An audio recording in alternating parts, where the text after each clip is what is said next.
Bom dia a todos. Vamos começar aqui mais uma série dos nossos webinars da Câmara Brasil-Alemanha. Já estamos com 80 participantes, vamos começar às 10 mesmo para manter a pontualidade, mas vamos esperando mais pessoas entrarem. Estamos aqui na Câmara Brasil-Alemanha trabalhando com o webinar voltado para processos, operações do processo comercial, então otimização desse processo dentro de tempo de incerteza. Tá? A gente, como Câmara, tem várias iniciativas remotas para atender você, o nosso associado, e essa série de webinars é apenas mais uma delas. Tá? Então, hoje a gente vai ter aí 1h30 com 3 executivos de grandes empresas alemãs tratando sobre essa incerteza de mercado, que, como todos nós aqui sabemos, é apenas mais uma incerteza dentro do processo comercial de uma empresa. Tá? Apenas me apresentando, eu me chamo Fernanda Barros, eu trabalho aqui na Câmara Brasil-Alemanha com angariação de novos associados, e hoje eu estou convidando como falei, 3 grandes executivos que vocês vão conhecer daqui a pouco também para tratar desse tema. Tá? Só falando um pouquinho para a gente conseguir operacionalizar também todas as nossas atividades, eu vi que várias pessoas já conversaram aqui no chat. O webinar a gente vai fazer em formato de perguntas e respostas com os nossos painelistas, tá? E obviamente a gente quer ter uma interação com você, o nosso convidado, mas para a gente conseguir operacionalizar isso um pouquinho mais, a gente vai restringir esse período de perguntas e respostas para o final do webinar, tá? Então, obviamente, perguntas vão surgir durante a fala dos nossos palestrantes. Durante isso, eu vou pedir para vocês se atentarem a responderem apenas dentro da parte de Q&A da barra de ferramentas do Zoom. Então, onde está isso? Está na parte inferior da tela de vocês. Tem uma partezinha escrita Q&A, que é perguntas e respostas. Eu vou pedir ali para vocês colocarem as perguntas que vocês tenham para qualquer palestrante. Também é muito bem-vindo vocês disponibilizarem experiências que vocês tenham dentro das próximas, até mesmo das experiências que vocês tenham das empresas de vocês. Tá? E apenas no final das perguntas de tudo que a gente vai começar a finalizar, afunilar isso para os nossos palestrantes. Tá? Então, sem querer me estender demais, vamos começar aqui as perguntas. Agora a gente vai ter um momento mais de conhecer quem são os nossos palestrantes, então são 3 executivos. Vamos começar aqui. Eu vou pedir, então, para que todos os 3, em forma alfabética, se apresentem, então, para que a gente possa contextualizar as operações comerciais que a gente vai tentar exemplificar. Gostaria que cada um falasse um pouco mais da área de negócio que hoje atua, além de falar qual foi a principal mudança na ferramenta comercial que vocês sentiram da empresa de vocês desde o início da pandemia da Covid-19, tá? Para a gente conseguir se conhecer um pouquinho mais.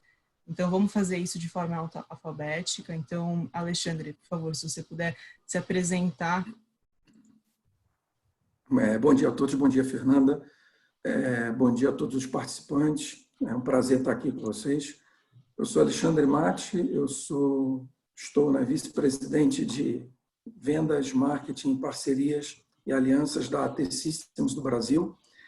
E, bem, pensar em marketing, pensar em aliança, pensar em vendas de uma empresa que faz B2B, serviços, no momento desse Covid, em que todo mundo se isola, realmente a gente tem que se reinventar, né? E o impacto é muito grande e é repentino, né? De uma hora para outra. Mas a gente vinha se preparando já há bastante tempo para ser uma empresa bem digital e rapidamente a gente conseguiu colocar toda a nossa força de trabalho, não só vendas, mas toda a força de projetos, de tudo. 95% da empresa, em 48 horas, a gente botou todo mundo home office.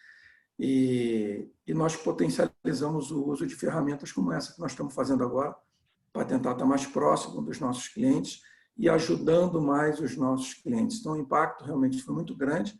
Muitas empresas adiando o negócio com recessão, início de projetos em que teriam kickoffs com 90, 70 participantes e tendo que transformar isso em kickoffs virtuais.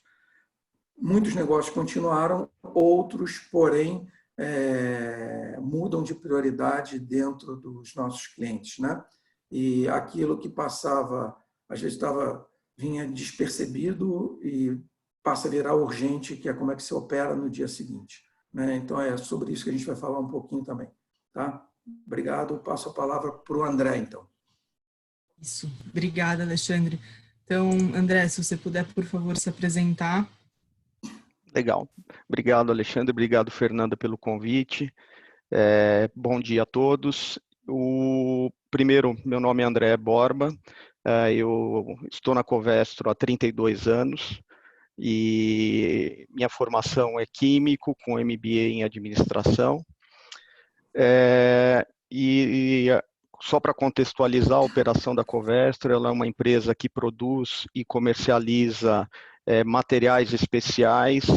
No caso, eu estou à frente da divisão de operações comerciais de poliuretanos e essas espumas de poliuretanos, elas são usadas em diversas indústrias, como móveis e colchões, automotivo, refrigeradores, construção civil.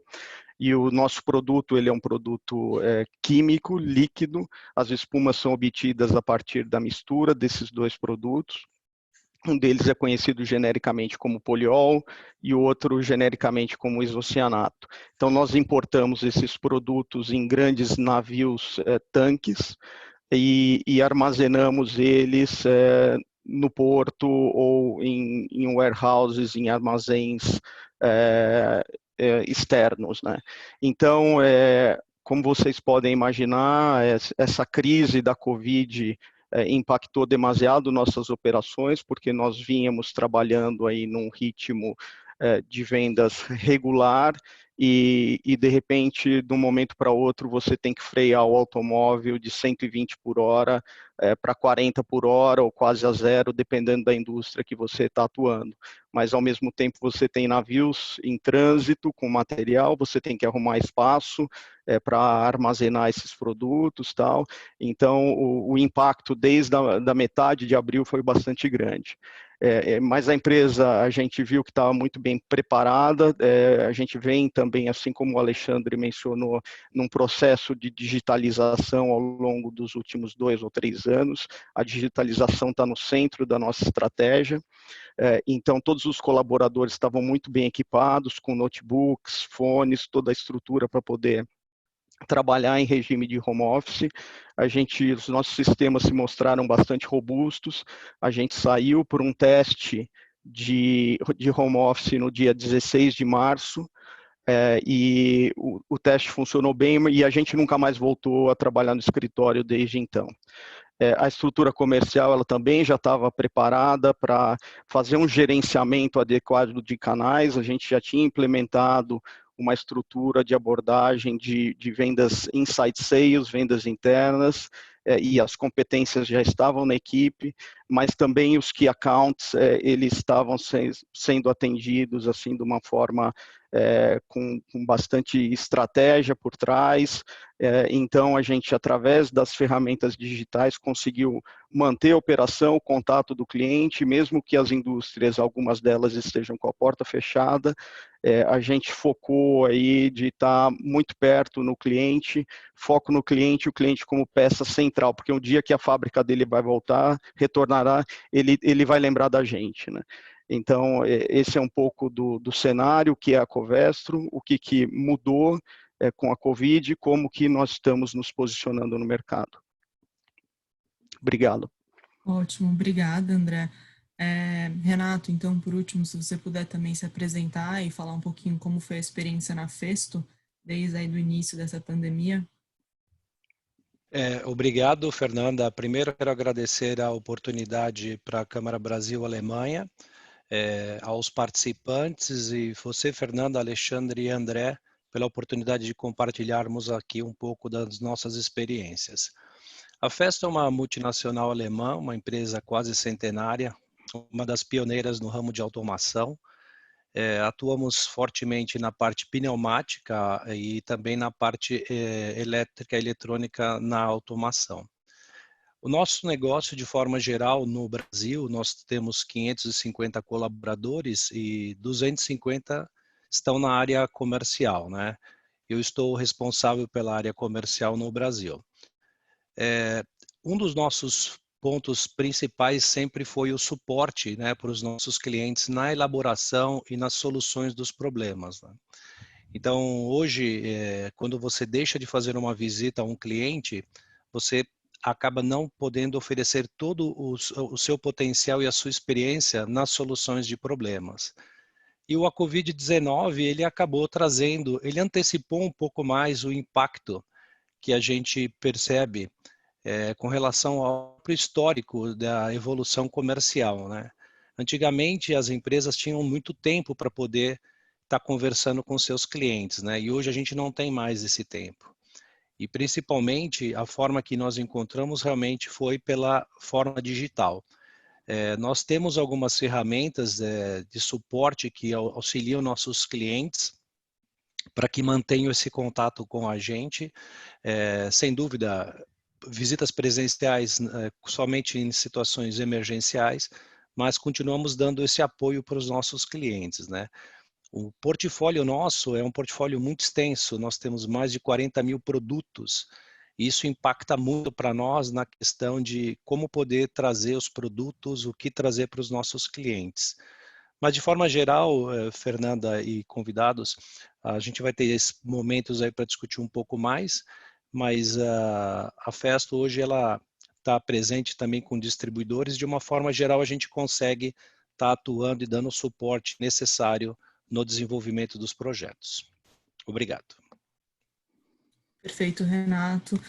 Muito obrigada, Alexandre, André e Renato, pela apresentação, e também gostaria de agradecer por ter aceito o convite de participarem aqui do webinar. Então, vamos agora iniciar, de fato, a rodada de perguntas para tratar do tema da otimização, de fato, do processo comercial dentro desse tempo de incerteza. Então, vamos iniciar, André, com você.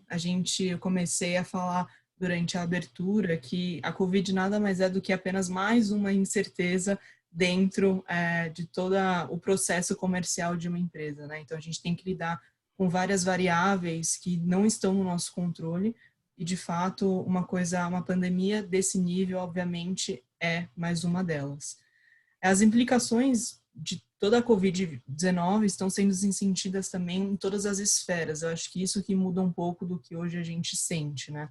Então, são esferas sociais, políticas, econômicas que estão afetando hoje o nosso trabalho. E isso, obviamente, traz ainda mais incerteza à área comercial de uma empresa. Então, a gente também tem que lidar com taxa de câmbio, de clientes internacionais e a demanda de mercado. Pensando nisso tudo que vocês comentaram no começo e também essa parte que a gente falou agora, para você, como é que você acha que a pandemia pode afetar ainda mais tais incertezas que a gente já tem que lidar? E você acha que existe alguma coisa que a empresa possa fazer para a gente tentar se prevenir dos potenciais resultados dessa pandemia? Uhum.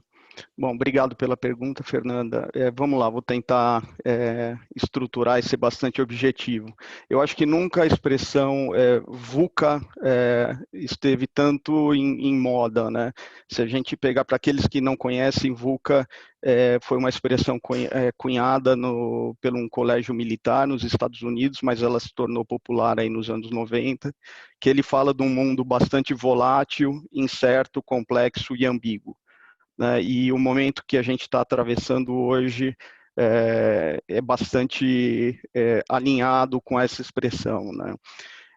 Essa crise, eu entendo que ela é uma crise sem precedentes na história moderna aqui da humanidade, do mundo globalizado, porque ela paralisou e fechou fronteiras de países, paralisou todo o mercado de aviação, as pessoas não estão se deslocando, as pessoas estão em casa. E isso, eu acho que depois da crise, muitas coisas vão ser repensadas em revistas na nossa forma de viver, na forma de trabalhar. Ele acabou com aquela divisão entre vida profissional e vida familiar. Você está todo mundo trabalhando de casa junto com as suas famílias, ou uma boa parte das pessoas, e tem sido assim no último mês, né? Falando dos impactos, né, eu acho que e de como a empresa pode se posicionar, a primeira coisa é ter um comitê de gerenciamento de crise bastante estruturado, que tenha reuniões frequentes, que seja ágil e que esteja ali para tomar decisões, seja no âmbito de posicionamento estratégico da empresa, mas também olhando para os colaboradores e como assegurar que o colaborador tenha condições de manter sua atividade profissional, mas também está seguro, também está com um equilíbrio no lado emocional, né, que todos nós tivemos uma ruptura brusca aí nas nossas rotinas, então tudo isso um comitê de gerenciamento de crise pode apoiar. Então, dando um exemplo, dentro da Covestro, a gente tem 2 vezes por semana sessões de mindfulness, para que as pessoas possam conectar e ter aquele momento de relaxamento emocional. A gente está também fazendo um gerenciamento muito próximo das nossas operações, mantivemos todas as reuniões e até ampliamos alguma delas para facilitar a comunicação com outros colaboradores, e a gente atua monitorando 4 dimensões principais, né? Um é o externo, que são as medidas gerais de quarentena, a demanda do consumidor na ponta, que hoje, por força de decreto, muitas das lojas estão fechadas, mas algumas operam de forma virtual e acaba gerando um pouco de demanda. E o próprio nível de produção dos clientes, né? Quando a gente pensa no nosso ramo de atividade, que você tem tantas indústrias envolvidas, setor moveleiro, setor eletroeletrônico, setor de construção civil, setor automotivo, enfim, são vários setores que a gente tem que monitorar e estar entendendo qual é a dinâmica de cada um, né? Do lado interno, a gente também está monitorando o nosso abastecimento de fora, então as nossas produções, seja na Europa, nos Estados Unidos ou na Ásia, né, e também as nossas operações, como é que estão as importações, tem navio vindo, vai ter espaço no tanque, então é muito importante comunicação rápida, um alinhamento com as áreas logísticas de planejamento, gerenciamento de produto, as áreas comerciais passando um forecast mais acurado possível e calculando espaços no tanque, se é necessário contratar mais tancagem, como ter custos controlados nessa situação aí de paralisação quase que total da indústria, né? E também do lado de outros, como você bem mencionou, a situação de taxa de câmbio, taxa de juros, as incertezas em relação ao caixa, como que está o risco também dos nossos recebíveis no mercado, então um acompanhamento muito próximo, cliente a cliente, e entendendo a situação particular de cada cliente e onde que a gente onde faz sentido flexibilizar, onde não faz sentido flexibilizar, como que a Covestro pode apoiar essa cadeia a voltar mais forte assim que passar essa crise, né? Então, a gente criou um template para consolidar essas informações que são atualizadas aí a cada 2, 3 dias. Esse template ele é acessado num SharePoint por todo mundo e a gente consegue dessa forma gerenciar. Mas como eu falei antes, o cliente está no centro, né? Então a gente tem que estar junto, mesmo que o cara esteja com a porta fechada. Você tem que estar lá discutindo alguma ação com ele, seja uma ação social, ver se ele está apoiando alguém que produz colchões, por exemplo, se ele vai fazer doações, como que a Covestro pode estar junto, ajudando, e porque na retomada ele vai lembrar, olha, nós temos aqui um parceiro, muito mais do que um fornecedor, é alguém que está integrado na cadeia. Bom, era basicamente isso. Ótimo. O que eu tirei, então, majoritariamente também é muita comunicação, né? Tanto com a própria equipe, mas principalmente também com toda a cadeia de clientes que vocês têm. Renato, Alexandre, vocês querem adicionar alguma coisa da própria experiência de vocês? Eu colocaria... Quer falar, Renato? Pode falar, Alexandre. Tá. Eu colocaria, reforçaria o ponto que o André trouxe, que a gente não tem precedente na história, né, de algo nada parecido. Então, realmente estar preparado para o desconhecido, né?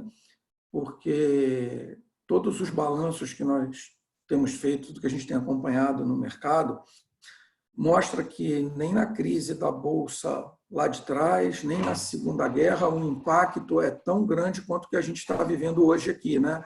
Então, isso aí é algo que a gente tem que realmente se colocar diante da situação e tentar entender, né, de que maneira isso está nos impactando e ainda vai nos impactar. Então, comitês de crise, tudo que nós temos falado, que o André trouxe, as empresas estão tendo que realmente aprender rápido, né? Botar em prática coisas que às vezes estavam adormecidas. É o que eu costumo falar, que parece que a gente entrou em disaster recovery rápido, né? E virou o modo normal. Então, não tem resposta certa, tem preparo, aprendizado e muita troca de informação e realmente criar uma corrente de ajuda, né? A gente vê concorrentes se unindo para saber como é que a gente aprende a sair junto dessa crise. Eu acho que esse é o lado positivo que nós estamos vivendo, que aproximou mais pessoas e empresas de uma forma, acho que jamais vista, tá? É esse meu comentário. Bom, complementando o que o André e o que o Alexandre falaram, né? Até na nossa empresa, o primeiro ponto é reconhecer o impacto que nós vamos ter no negócio, né? Sem dúvida, a gente tem projeções, né? Como todos, projeções otimistas, projeções pessimistas, né? E algumas projeções intermediárias que a gente precisa avaliar para a tomada de decisão, né? O nosso foco principal é a manutenção dos empregos de toda a corporação. Como eu comentei, no Brasil, nossa atividade, nós somos 550 colaboradores, mas no mundo a Festo tem 22 mil colaboradores. Então esse é o principal foco da empresa, realmente manter os empregos, né? Por outro lado, é como você pode dimensionar a sua operação. Principalmente na volatilidade do câmbio, para quem depende de produtos importados, né? No caso, nós temos 60% a 70% dos produtos que nós comercializamos no Brasil são importados. Então, a gente tem um impacto de câmbio. Como que você pode também repassar menos esse impacto para o mercado? Hoje a demanda, ela deixou de ser uma demanda aquecida e as pessoas buscam comprar somente o necessário. E muitas vezes só comprar o necessário pode colocar algum cliente em situações difíceis, principalmente porque hoje as máquinas, né, elas podem ser digitalizadas e ter informações preditivas para que você atue de uma forma corretiva para que não ocorra realmente problemas, né, mas que a gente deixe um pouco de lado essa questão só comercial e foque em como suportar os nossos clientes, né? Então, nós também estamos atuando, até para nós, acabou sendo uma oportunidade de negócio com os ventiladores e respiradores, então nós estamos atuando com algumas empresas, suportando tecnicamente, várias empresas já nos procuraram para fazer testes nos ventiladores. Então a Festo vem se empenhando muito mundialmente para poder apoiar nesse desenvolvimento. Não é algo que a gente tem tradição no mercado, existem empresas especializadas, mas nós, como especialistas em automação, entendemos que esse é um caminho que a Festo busca em apoiar esse desenvolvimento, né? E sem dúvida, a operação ela acaba sendo um pouco prejudicada por essas incertezas que nós temos, né? Clientes também com dificuldades de venda de produtos, acabam cancelando, postergando entregas. Então, hoje a gente não tem uma previsão muito efetiva do que nós vamos conseguir nos próximos meses. Mas baseado nos cenários que nós temos, a gente tem que moldar a nossa organização para que hoje a gente possa passar e sobreviver por essa situação e que depois tenhamos aí uma oportunidade de crescimento junto com os nossos mais de 30 mil clientes no Brasil. Obrigado. Ótimo, obrigada aos três. Então, até dando continuidade pelo que vocês comentaram, a gente estava falando muito sobre alteração, adaptação a essa nova realidade, como vocês muito bem falaram, é imprecedente na história, né? E daí nisso, Alexandre, entra na pergunta que eu gostaria de fazer para você, da adaptação que muitas empresas estão tendo. A gente viu tanto do home office, mas principalmente da parte da digitalização de todo o processo da empresa para conseguir manter esse contato tanto com a própria comunicação interna, mas também com os clientes de fora. Então, uma das principais tendências hoje que a gente vê de mercado é essa digitação, dentro da esfera da indústria 4.0. Então, a gente já tem, na realidade, a gente já viu várias oportunidades de negócios criadas e bem-sucedidas graças à implementação dessa modalidade. Então, Uber, Rappi, Netflix, que permitem também uma maior e mais rápida interação entre a empresa e o cliente. Contudo, essas tecnologias nasceram de um planejamento estratégico com pelo menos meses de incubação. Então, não teve que ser uma coisa tão rápida como o que a gente está sentindo agora. Então, em momentos como esse, pelo qual estamos passando, a gente vê essa grande necessidade de uma rápida e eficiente adaptação para a manutenção dos negócios. E como você vê, então, Alexandre, a digitação participando da otimização dos processos comerciais durante todo esse período da pandemia?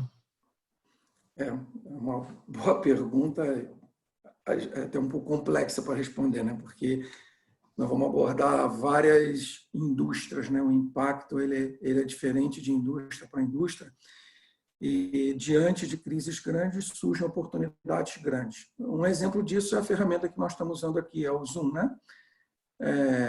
Vamos pensar, essa empresa, há pouco tempo atrás, era uma concorrente de Webex, do Teams, da Microsoft, várias outras, né? Existem várias tecnologias.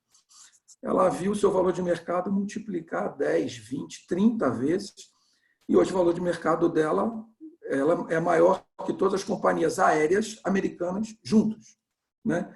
Então, você vê como uma crise para das companhias aéreas, para uma empresa de software, ela virou uma oportunidade gigantesca, né? Porque ele passou a ter um apelo muito rápido de uso. Mas, ao mesmo tempo, a gente vê que estar bem preparado para isso é muito importante. Ela teve um crescimento absurdo e, por outro lado, começou a mostrar instabilidade de segurança, vazamento de informação, a Anvisa proibiu. E está o seu CEO mundial agora prometendo e tomando várias ações para implementar modelos de segurança para que os dados não fiquem expostos. Então, da mesma forma que surge oportunidade, se você não está bem preparado, você não vai capturar essa oportunidade, né? Várias empresas tiveram que tirar do papel o planejamento e entrar na prática de ver como é que a gente sai do outro lado, né? Vamos pensar as empresas que se planejaram desde o final do ano, início do ano, na fabricação de chocolate para Páscoa, e seu modelo de negócio era 100% via um distribuidor que tinha uma franquia dentro de um shopping. Como é que você faz? Você não vende chocolate.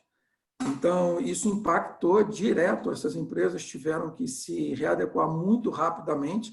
Muitas fizeram parcerias com digital influencers, parceria com empresas, como você falou, do Rappi, Uber Eats, várias outras, né, de delivery, para anúncios no Instagram, ou seja, foram para mídias sociais para tentar vender o seu estoque, né? E o mais interessante, muitas que fizeram isso começam a repensar porque venderam mais do que esperavam, com entrega muito rápida, né? Um outro exemplo que a gente vê de estar apto com tecnologias, ser uma empresa mais digital, tem investido pesado na parte de sistemas. Vamos pegar o exemplo, por exemplo, da Magazine Luiza, né? A Magazine Luiza rapidamente usou o seu marketplace, abriu uma área para quem está desempregado, é autônomo, para revender produtos na sua rede de conhecimento, ou seja, totalmente uma rede de distribuição de autônomos, né?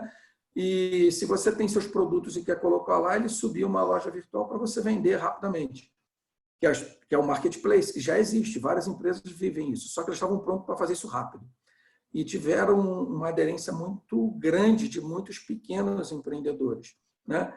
Então, de um lado, a gente tem a empresa que tinha um modelo comercial voltado para uma distribuição física com ponto de venda físico, e teve que ir para o mundo online muito rápido, porque ela teve investimento em estoque, em produção, tem um custo altíssimo que dentro da sua curva, com certeza, financeira, de caixa, de retorno do investimento, ela prevê que aquilo seja vendido. E estamos falando de bens perecíveis, você não consegue ficar com ovo de Páscoa para vender no Natal, no verão. Não vai rolar. Então, eles tiveram que se adaptar muito rápido, né? Então, a pergunta que fica aqui é o seguinte: o quanto a sua empresa realmente está preparada, né, para rever até o modelo de negócio? Acho que foi o André que falou logo no início. Nós estamos vivendo um modelo que a gente viu que trabalhar de casa tem um monte de coisa positiva, algumas mais difíceis para quem tem um ambiente pequeno, com filhos pequenos, às vezes você não consegue ter foco, tem muita interrupção. Eu aqui na minha casa eu tenho isso a toda hora, às vezes é um cachorro que late, a obra que continua, mas você vê que funciona bem, aumenta a produtividade. Será que vai voltar do jeito que era? Vamos pegar o segmento de real estate. Será que as empresas de real estate que vivem de aluguel, criando várias lajes comerciais imensas, será que as empresas vão voltar e colocar todos os seus funcionários trabalhando junto? Vão ter provavelmente empresas que vão operar melhor, vão diminuir esse custo, né? Outras não tem jeito, que está numa linha fabril. Tem que pensar em termos de automação dessa linha fabril para que ela continue produzindo, né, de uma forma mais automatizada, com menor interferência humana. Mas aí tem problema de sindicato, tem investimentos pesados em automação, uma série de coisas têm que ser previstas. O que eu observei, falando com vários clientes, eu tenho um exemplo de um cliente que nós colocamos em uma semana mais de 2.500 profissionais trabalhando home office usando VDI, que é Virtual Desktop Infrastructure, que é ele usar o equipamento dele, o equipamento da empresa com segurança, criando uma área de segurança, criando uma conexão segura, uma VPN segura, para que ele pudesse trabalhar e atender os clientes dele de casa. E uma coisa que nós estávamos preparados para isso, tínhamos uma capacidade ociosa, que era o nosso planejamento de comercial, de vender esse tipo de solução, e a gente viu todo o nosso planejamento do ano se esgotando em 2 semanas, né? Então, até para estar preparado para atender o cliente, muda, né? Porque o impacto que a gente teve na demanda de 1, 2 clientes, ele consumiu tudo que a gente tinha planejado para nós mesmos e compartilhando recursos com o cliente. Então, tem sido um momento assim de realmente muito aprendizado, né? De olhar as oportunidades conforme elas vão surgindo. E o que ficou latente, que empresas que negligenciaram olhar modelos de negócio, trabalhar como se fosse, como eu vou ser disruptivo comigo mesmo, né? Elas estão sofrendo um pouco mais, porque não dá para chegar e colocar agora, falar agora eu quero, não, agora não dá. Você já está no estágio avançado, não vai ter tempo. E essa crise ela é atípica, né? Porque se a gente observar em todas as crises econômicas que nós tivemos, que aumenta a quantidade de desempregados no país, você pega, quando aumentava o desemprego no país, por um outro lado, empresas de marketing de rede que trabalham com revendedoras, elas cresciam absurdamente. Então, você pega o setor de cosmética, ele crescia. Todo mundo que tinha, principalmente cosmético feminino, né, voltado para o feminino, ele aumentava. Bijuteria, todo mundo que tinha um modelo de distribuição com revendedoras. Até esse está sendo muito impactado. Por quê? Porque você não consegue botar revendedora para vender na rua. Você tem que ter sistema que permita vender online. E vender online requer um planejamento de logística muito grande. Quem são seus parceiros logísticos para fazer essa entrega? Para que tudo continue. E a entrega tanto para o cliente final, o B2B2C e o B2C. Né? Então, o cliente, a empresa que faz o B2C, muitas vezes, ela está se relacionando no B2B com outras. Então, ela depende de insumos para continuar entregando. Então, foi um impacto jamais visto em toda a cadeia e que eu acho que a lição que fica é que a atenção com a digitalização, de ser uma empresa mais digital, né? Que os seus sistemas estejam preparados para, durante um período de crise, de turbulência, você ter plano A, B, C, D. A gente está vendo que nessa crise, muitos planos, eu tenho um plano B aqui, tiveram que ser postos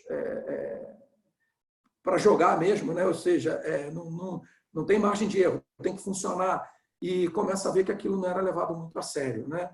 Está sendo um momento de muito aprendizado, mas a lição que eu tiro disso tudo é que as áreas de tecnologia, sistemas, modelos de negócios, elas vão ter que ser muito mais bem atendidas e repensadas, porque elas estão diretamente conectadas com o business, né? E vão ter que estar preparadas para lidar diante de situações realmente adversas, tá?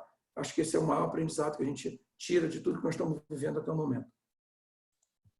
Perfeito, Alexandre, muito obrigada. Então, eu acho que a importância que você comentou de aprender a ser multicanal, né, e também ter um planejamento estratégico anterior, e não, assim, 45 do segundo tempo já tentar implementar tudo o que você quer implementar, tem que ter esse planejamento antes. Renato, André, vocês querem acrescentar alguma coisa à fala do Alexandre? Alguma experiência? Eu queria só reforçar um exemplo de duas indústrias que a gente atua e que estão vivendo essa crise de forma totalmente diferente, né? Quando a gente vê a indústria de eletrodomésticos, que foi uma indústria que vem com a digitalização no seu plano estratégico já há 2, 3 ou 4 anos, criando marketplaces para poder vender os seus produtos direto ao consumidor, eles estão atravessando essa crise. Lógico, são impactados, mas não tão impactados quanto o segmento de colchões, por exemplo, onde é uma indústria bastante conservadora e que, apesar de existirem soluções técnicas para você entregar um colchão compactado num tamanho pequeno numa casa, sem você ter custos altos de frete em função do volume do transporte desse colchão, ele pode chegar dentro de uma caixa. A indústria não trabalhou nessas soluções tecnológicas disruptivas para poder oferecer ativamente esse produto para os consumidores. E a gente tem exemplos de empresas ou de indústrias aí que tem cerca de 2.000 lojas e uma boa parte delas, ou a maioria delas, estão fechadas nesse momento. E assim, ele fica travado na sua operação porque ele não tem um outro canal para oferecer, ou esse canal não é forte, ele não investiu o suficiente para poder manter a roda girando, né? Então, são dois exemplos que eu queria trazer de indústrias totalmente diferentes, onde uma se preparou e está menos impactada, e a outra não se preparou com essas novas tecnologias digitais e está sofrendo um pouco mais. Gostaria só de complementar, hoje nós já nos tornamos digitais desde que foi lançado o smartphone, né? Todos nós estamos conectados, isso já é algo digital, a gente não precisa hoje chegar, abrir o laptop para conectar e ver se nós temos e-mail, tarefas para serem feitas, né? As compras online, né? Você não precisa mais sair para você realizar determinadas compras, né?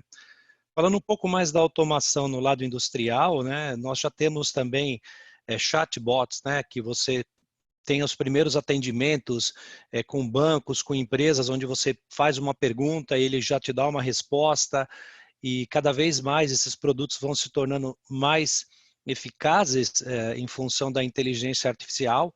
Ela vai determinando o perfil de cada usuário e oferecendo serviços e produtos. Então, nós já estamos nos tornando cada vez mais digitais, né?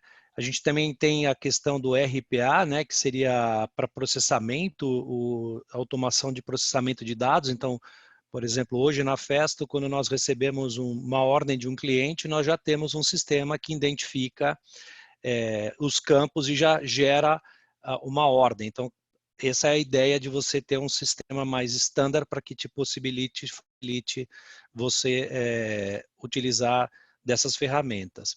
Mas também estamos investindo na digitalização das indústrias também, né? Hoje em dia, com a Covid-19, as pessoas estão fazendo home office, né? Sem dúvida, a produção, manutenção são áreas que muitas vezes não conseguem se ausentar. Mas diretoria, gestão, finanças, são pessoas que, na maioria, delas estão dentro de um home office. E como aquisitar esses dados, né? Como você tem informações que te gerem dados para que você antecipe determinados cenários, né? Essa é a digitalização também que a Festo vem trabalhando, baseado em produtos inteligentes, que nós já estamos lançando, baseado na indústria 4.0, nós geramos informações, dados, através de um Data Analytics, que com esses dados a gente consegue fazer uma projeção baseado em dados de catálogo MTBF dos equipamentos, uma previsão de vida útil.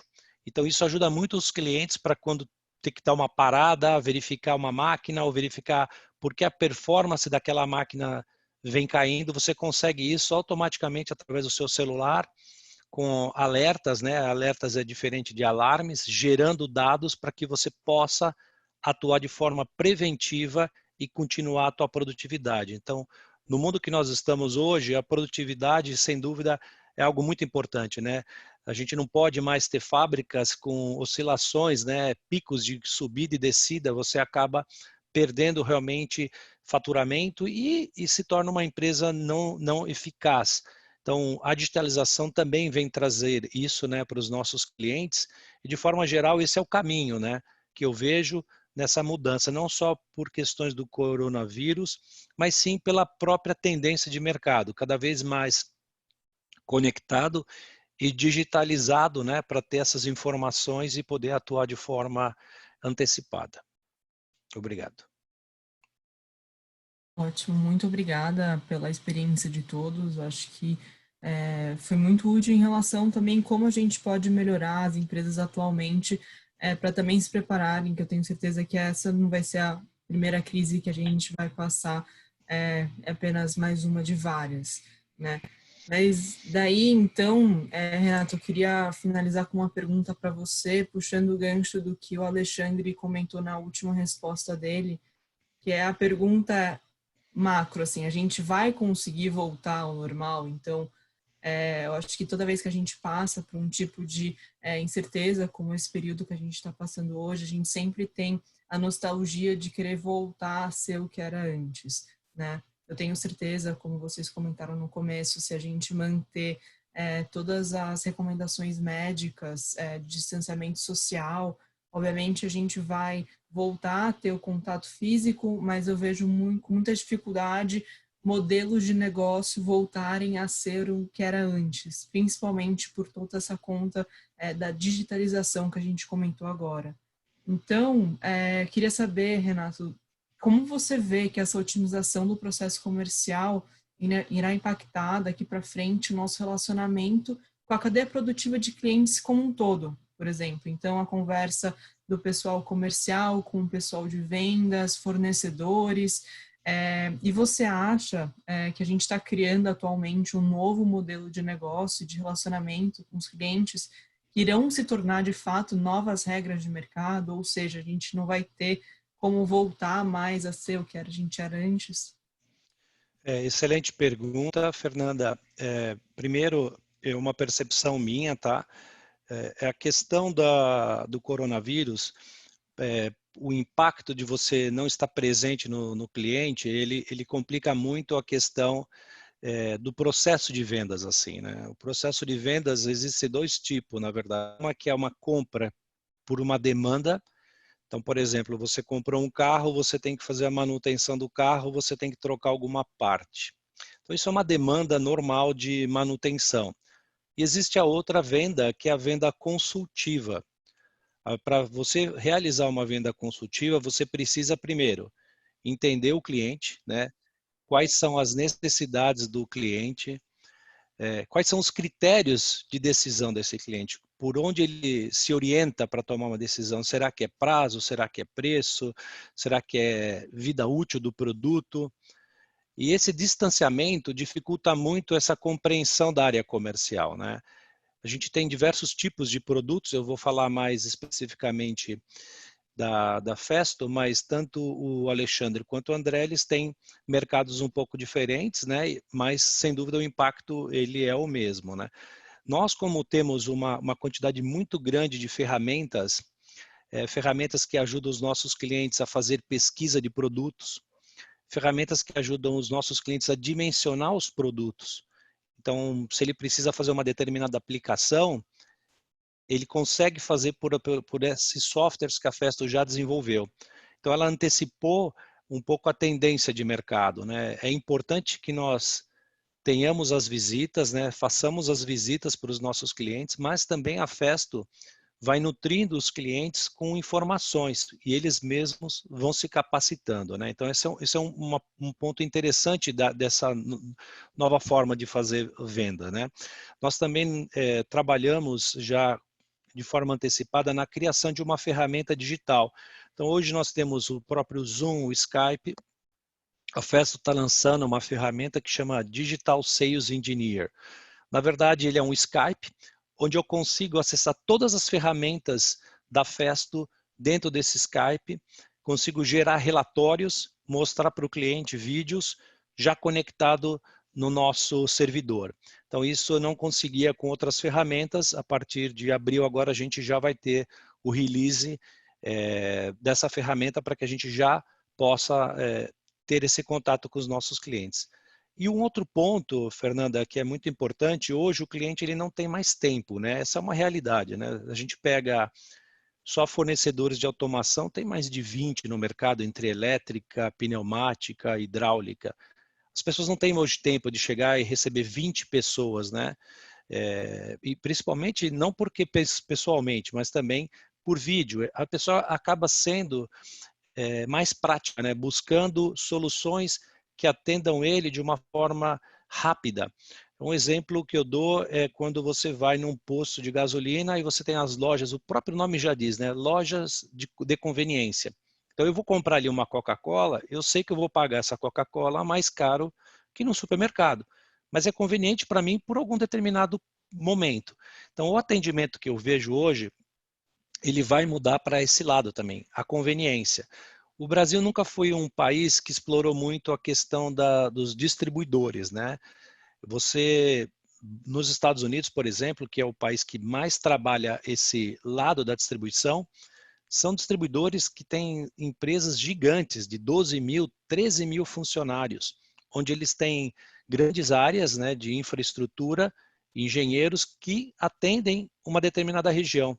Então, hoje eu entendo que o cliente ele vai buscar ter o quê? Uma redução de investimento em inventário, principalmente por questões de caixa, e ele vai buscar também essa rapidez e alguém que possa atendê-lo de forma prática. Então, eu vejo que o mercado vai mudar, assim, principalmente no atendimento, por questões de tempo, por questões de comodidade, às vezes, né? O cliente não tem como ficar atendendo todos ao mesmo tempo, ouvindo várias opções, cada um tem um produto, cada um tem uma tecnologia.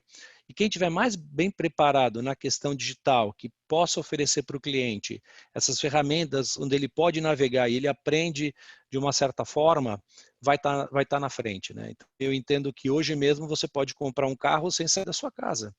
Você pode customizar o carro sem sair da sua casa. Então, as vantagens que nós teremos com essas ferramentas são imensas. Eu não digo que a profissão do vendedor vai desaparecer. Eu trabalho com vendas há 30 anos, eu me formei e já entrei em vendas, mas eu entendo que vem mudando no passar do tempo. Antigamente nós tínhamos visitas que nós falávamos visitas de cafezinho. Eu vou tomar um café com você, me fala o que você tem e eu te ajudo. Hoje o cliente precisa de alguém que resolva o problema dele naquele momento, no melhor custo e no melhor benefício. Então, quem tiver mais bem preparado com todas essas questões digitais de softwares, vai poder atender o cliente de uma forma mais rápida. Mas como eu comentei, isso é uma opinião minha, pessoal. Nós já estamos vivendo esse momento já na Festo, então o impacto para nós pode ser que seja um pouco menor, mas as empresas que não tiverem, como acho que foi o Alexandre que comentou, sistemas para fazer vendas online, sistemas que possam diminuir essa distância com o cliente, terão mais dificuldades de sobreviver nesse novo mercado e nessa tendência que hoje já é uma realidade. Obrigado. Ótimo, Renato, obrigada. André, Alexandre, vocês gostariam de comentar alguma coisa da resposta do Renato, de experiência própria de vocês também? Eu acho que o Renato pontuou muito bem, né, o impacto de indústrias, né, e como tem se preparado, né. De novo aqui, eu reforço a tese, o ponto de que o tentar antever cenários, ser disruptivo dentro do seu próprio negócio. Eu estava vendo várias perguntas aqui, preocupação se vai acabar o vendedor, como faço para vender consultoria. Tem uma série de perguntas de preocupações reais com o que a gente está vivendo, né? E aí eu tendo a concordar 100% com o que o Renato falou, que eu estou em vendas também há muito tempo, né? Eu estou no mercado há 30 e poucos anos e fui técnico, programador, analista. Depois, a área comercial técnica de produtos e sistemas. E a gente vê que o espaço para o vendedor em si, ou as boas ideias, ela tem mudado. E os canais também têm mudado. Ou seja, aquele vendedor do cafezinho que o Renato falou, que dizia que tinha um relacionamento, ele às vezes até tem, mas ele não consegue mais sobreviver dessa maneira, a não ser que ele esteja num produto que seja muito commodity. Como alguém falou aqui, como é que eu faço para vender consultoria?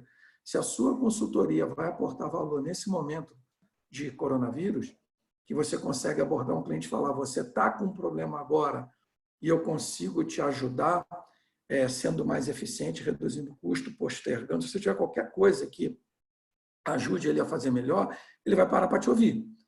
Se você não tem, ele não vai conseguir te ouvir, né? Não adianta, a gente está numa situação de emergência, né? Eu faço uma analogia com a vida real, que a emergência é o seguinte, você foi baleado, chegou no hospital, tá? Baleado. O médico que te atende, naquele momento, o cirurgião, ele está preocupado em tirar a bala, estancar a hemorragia, estabilizar o paciente e salvar a vida. Ninguém está perguntando para ele como é que vai ficar a cicatriz depois. Isso é problema para o cirurgião plástico. Então, muitas empresas estão, nesse momento, tentando ver como é que eu sobrevivo, né? E quem sobreviver, né? Vocês devem ter acompanhados aí, nós já temos no Sebrae, a última pesquisa que saiu de micro, pequenos empreendedores e empresas, foram 600 mil empresas fechadas. Agora, só nesse período de crise, 600 mil. É muita gente, muita empresa, desde do pequenininho, né? 9 milhões de desempregados, só agora, somado ao problema que a gente já tinha. Esse é o impacto real que começa a ser medido. O que isso vai gerar na próxima semana, enquanto as pessoas estão no home office? Ninguém sabe. É muito difícil prever o futuro, né?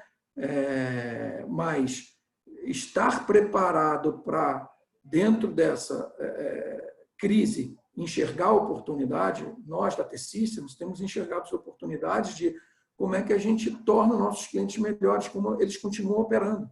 E com alguns a gente está tendo muito sucesso, com outros a gente realmente não está tendo. Por quê? Porque ele não estava preparado, ele está preocupado, que ele fala, eu não consigo comercializar nada, eu estou parando minha fábrica.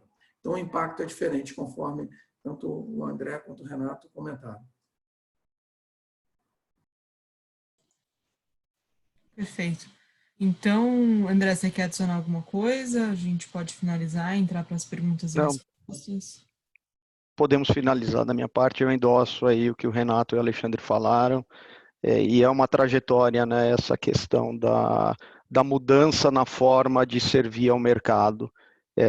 Uma migração de, óbvio, o relacionamento permanece importante, mas é muito mais importante que você seja a pessoa que traga soluções, ou a sua empresa mantenha uma roda azeitada, que o cliente não tenha problema, seja de data de entrega, quantidade de entrega, qualidade do produto e um preço competitivo. Então, para isso você tem que ter sistemas robustos, pessoas hábeis e assim, óbvio, nós vamos sempre ter aquelas empresas onde você vai desenvolver temas estratégicos de parceria, que aí você vai ter aqueles consultores de administração de relacionamentos, de vendas, que vão sentar para discutir muito além do preço e quantidade, mas eles vão sentar para discutir estratégias de economia circular, vão sentar para discutir como trazer novas formas de fazer negócio, como lançar uma tecnologia nova.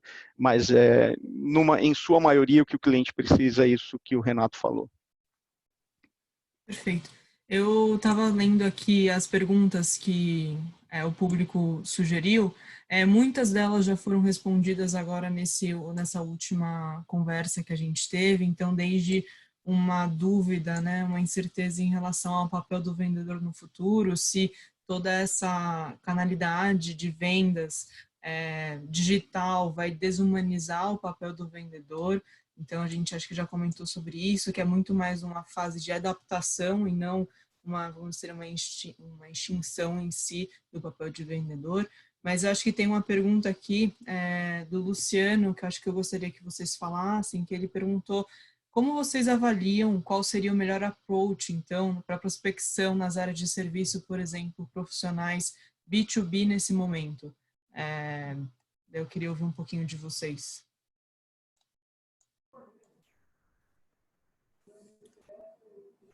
Bem, posso começar aqui. Serviços profissionais na área B2B, né? Ou seja, pelo que eu entendi, é uma empresa que vende serviço, né? Eu não sei que tipo de serviço, para que indústria que é, né? Nesse momento de crise, é aquilo, o que você tem para oferecer para o teu cliente, né? Se é mais do mesmo que você vinha oferecendo, muito provavelmente ele não vai conseguir te ouvir agora, né? Mas se você tem algum serviço que torne o teu cliente, que consiga deixar que ele continue operando, por exemplo, nós somos uma empresa, a T-Systems é uma empresa tem produtos e tem serviços, né? Mas em sua grande parte serviços. Tem certas linhas de serviços que estão sendo mais impactadas que outras, né? Aquela que depende de estar presencialmente, fazendo reuniões ou ativando coisas, ela está sendo mais impactada. A linha que nós conseguimos criar soluções para os nossos clientes, ajudando que o cliente consiga, por exemplo, trabalhar de casa, consiga montar uma central de atendimento para que ele consiga atender o seu usuário final, seja interno ou seja um cliente externo, né? Esse nos procurou e quando nós apresentamos um modelo, ele falou, puxa, eu quero muito isso. Então, o serviço tradicional que você vinha oferecendo, se ele tinha uma demanda muito alta ou muito baixa, ele já era motivo de análise. No momento que nós estamos sendo impactados em que a proximidade de estar conversando, de estar no tete-a-tete com o cliente, ela está totalmente comprometida, a gente tem que ir para soluções digitais e se o seu produto, o seu serviço não agrega nada nesse momento, ele vai ser postergado. Isso aí eu não tenho a menor dúvida. Agora, se você tem algum serviço que você consiga, tipo uma ferramenta Zoom ou um WebEx, né, que é um serviço que a T-Systems oferece, por exemplo, que compete com o Zoom diretamente. A diferença é que vem com toda a camada de segurança.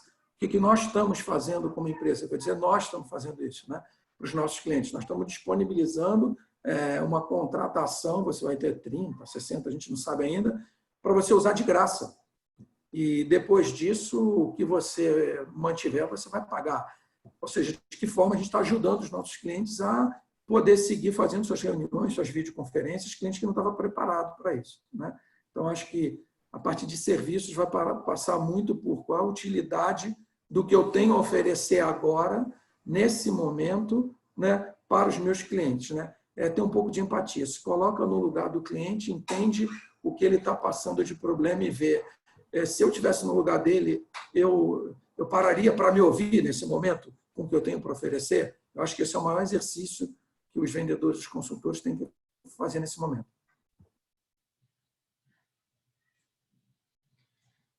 Ótimo. Renato, André, vocês querem adicionar alguma coisa? Eu gostaria, sim. Eu acho que nós também temos vendas de serviço e então eu vou usar o exemplo que nós estamos trabalhando. Eu não sei exatamente como o Alexandre mesmo comentou, que tipo de serviço. Para cada tipo de serviço, a estratégia pode ser diferente. Mas a primeira pergunta que você deve se fazer é como é que o cliente me percebe? Primeiro, eu sou um fornecedor de serviço ou eu sou alguém estratégico para ele? Então, acho que aí já é uma preocupação. Se eu sou só um fornecedor de serviço e não sou uma pessoa estratégica, possivelmente eu sou de fácil substituição. Então, eu tenho que primeiro saber realmente como o cliente me percebe, né? Qual é o meu diferencial, né? O que eu posso oferecer para o cliente hoje?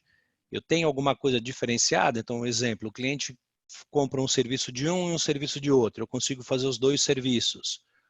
É um diferencial, em vez dele comprar de dois. Então, primeiro entender qual é o seu potencial de serviços e também entender quem são as empresas que fornecem para esse teu cliente para ver se realmente você tem o diferencial. E um ponto que também hoje está muito importante é como eu vou valorizar o meu serviço. Como eu vou cobrar esse serviço do meu cliente. Então, por exemplo, nós temos clientes hoje, como digitalização é algo novo, poucas empresas têm já o direcionamento da indústria 4.0. Então, uma das formas que nós estamos trabalhando é, por exemplo, fazer uma auditoria sem custo para o cliente, desde que depois ele compre, por exemplo, o nosso projeto. Senão, ele paga a auditoria. Então, você pode relacionar serviços. Então, eu faço isso e você me dá isso. Eu faço esse trabalho e se você comprar o restante, eu te faço uma condição diferenciada. Hoje, só para finalizar, existem empresas que já não vendem mais máquinas, né? É como um leasing, mas como que é esse leasing? O cliente paga por operação. Então, eu tenho que embalar pão Puma, por exemplo, ou pães. 5.000 pães, então eu vou pagar lá tantos centavos por pão. Se a máquina parou, a manutenção é sua, você perdeu produtividade, então depende, isso é um serviço também. Mas é um B2B, um ativo que não é um aluguel, é uma venda por produtividade. Então eu acho que precisa tentar descobrir, fazendo essas perguntas, o que você pode fazer diferente dos demais, né? E realmente sair da vala comum, como o Alexandre comentou. Perfeito. André, você gostaria de adicionar alguma coisa? Não, nada. Tá tudo Não, certo. perfeito. Então, vamos fazer uma última pergunta só para a gente finalizar, e daí as outras a gente, de alguma forma, tenta responder por e-mail. Então, a primeira pergunta foi da Daniela Rio, mais voltado para a prática de compras internacionais. Ela comentou aqui que muitas empresas hoje estão abrindo licitações de transporte nesse momento. E ela queria saber a opinião de vocês para essa prática quanto a compras internacionais. O que vocês acham? Deixa eu comentar. No caso da Covestro, a gente tem um processo estabelecido para revisão desses contratos a cada X período de tempo, né? E ele é centralizado junto às compras logísticas globais.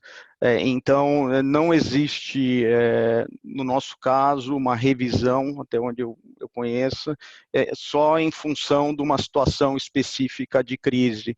As compras logísticas são estratégicas, né? Porque você tem que assegurar espaço nos navios, você tem que assegurar uma quantidade de isotanques, você tem que assegurar o serviço em épocas de crise ou em épocas de alta demanda. Então, no nosso caso, não desconheço que exista uma revisão.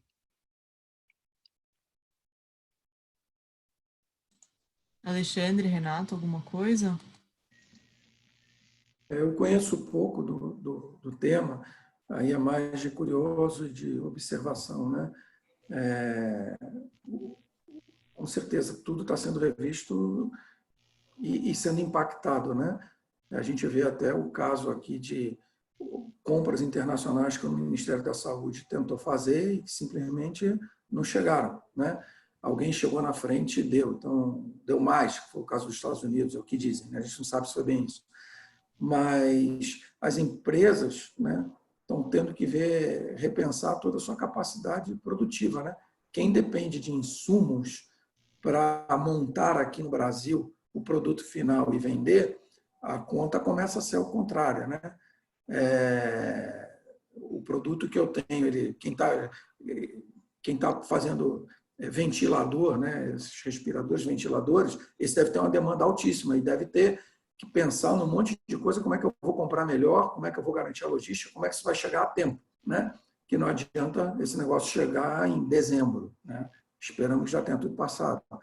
Então, o timing de tudo isso, ele é muito importante. Aí acho que foi o Renato que falou, né?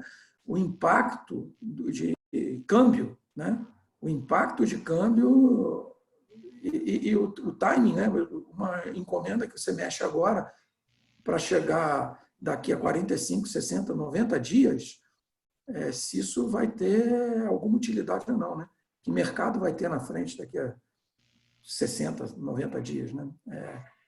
Muita coisa tem que estar sendo repensada. Eu não tenho uma resposta. Tenho como observação pelo impacto na cadeia, né? Perfeito. Renato, quer adicionar alguma coisa? Sim, adicionando o que os colegas comentaram, o que a gente tem vivenciado é que com a diminuição dos voos comerciais, sem dúvida, os voos de cargas, às vezes, eles não são suficientes, né? Porque dependendo do tipo de produto que cada empresa traz, é lógico, né? E a gente percebeu um aumento significativo nos fretes e também questões de disponibilidade, né? Então, não tem muitos voos, tem cargas que não saem na época, então todo esse planejamento operacional é complexo, né? Como você manter no estoque algo que você importou, que há 3 meses vale um outro valor, e você já tem um acordo de preços, como você realmente manter esse contrato, né? Apesar de que a situação que nós estamos vivendo possibilita, né, as empresas terem essa discussão e essa abertura para uma rediscussão de contrato, né, principalmente por questões que impactam de forma o mundo todo, né. Um outro ponto é o próprio transporte marítimo. Esse não tem causado complicações, né? Então eu não sei se foi exatamente essa pergunta, né? Se com relação à logística de contratos internacionais, mas hoje até por força maior, os contratos podem ser revistos, sim. Pelo menos a gente tem recebido clientes que querem renegociar algumas coisas e a gente vai tentando buscar um acordo, né? Sem dúvida, para todos o impacto é muito forte. Ótimo, perfeito. Muito obrigada pela disponibilidade de todos. Então, a gente vai finalizando aqui a nossa manhã com a presença de todos. Eu gostaria, então, de agradecer pela participação tanto dos painelistas, então, Alexandre, André, Renato, muito obrigada, tanto pela ajuda e também pela disponibilidade e tempo de vocês durante essa manhã, e também a vocês, nossos associados, pela participação de vocês aqui. Para a gente é muito importante contar com a presença de vocês. E daí queria falar algumas coisas. Teve algumas perguntas que ainda não foram respondidas, a gente vai responder via e-mail, tá? Porque a gente já tinha falado muito antes, para não se tornar uma coisa muito repetitiva. E daí eu deixo aqui no link, na tela, os links na Câmara. Dúvidas, se vocês tiverem sobre Covid-19 em relação a perguntas e respostas, tanto da atuação da Câmara, mas também de prevenção médica. E também deixo aqui o link dos próximos webinars que a gente vai fazer a partir dessa semana também, tá? A gente vai disponibilizar depois, mais tarde, toda essa conversa que a gente teve no YouTube, no nosso canal. Eu vou encaminhar para vocês depois com um e-mail de agradecimento, tá? Mas, então, por essa manhã é só. Agradeço novamente a participação de todos. Qualquer dúvida, se vocês tiverem, eu deixo aqui os meus contatos, podem me ligar ou mandar também algum e-mail, tá bom? Legal. Obrigado, pessoal. Obrigado pela oportunidade. Obrigado a todos. Aí, uma boa semana. Ficamos em contato. Um abraço. Obrigado, Fernanda. Pode compartilhar os contatos e nesse momento que que nós estamos passando. Desejo a todos aí fé, esperança e muita saúde física e mental, mas isso vai passar, tá? Tudo de bom. Com certeza, obrigada. Obrigado, tchau, tchau.